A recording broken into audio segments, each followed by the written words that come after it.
সমুদ্র মানেই অভিযানের গল্প।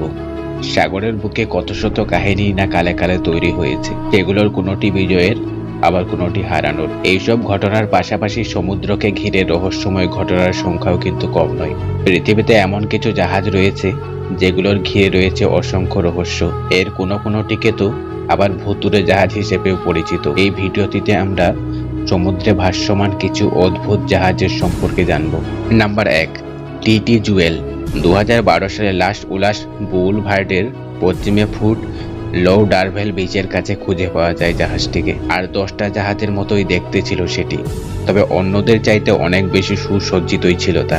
বিশাল এই জাহাজটিতে যে একটা জিনিসের প্রভাব একই করে দিয়েছিল পৃথিবীর কাছে রহস্যময়তার আধার, আর সেটি হচ্ছে এর যাত্রী।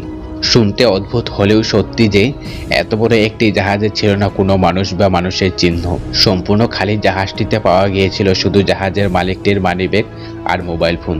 তবে সে সূত্র ধরে বেশি দূর এগোতে পারেনি পুলিশ। SV lunatic. 2007 সালে 70 বছর বয়স্ক জুর স্ট্রেক নামের একজন ব্যক্তি নিজের নৌকা লুনাটিককে নিয়ে পৃথিবী ভ্রমণে বেরিয়ে পড়েন। ডাঙ্গার সঙ্গে যোগাযোগের জন্য তার কাছে ছিল মিশ্র মানের একটি রেডিও। তবে 2009 সালের 1 জানুয়ারিতে হঠাৎ করে তার রেডিও থেকে সংকেত পাঠানো বন্ধ হয়ে যায়। এর কিছুদিন পর লুনাটিককে অস্ট্রেলিয়ায় খুঁজে পাওয়া যায়, কিন্তু তখন এর ভেতরে জুর কিংবা অন্য কোনো যাত্রী ছিল না।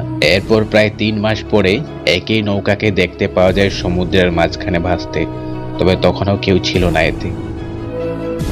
নাম্বার 3, কাজ 11। 33 ফুটের এই কাঠমারানটিকে খুঁজে পাওয়া যায় 2007 সালে অস্ট্রেলিয়ার সৈকত থেকে 84 নটিক্যাল মাইল দূরে।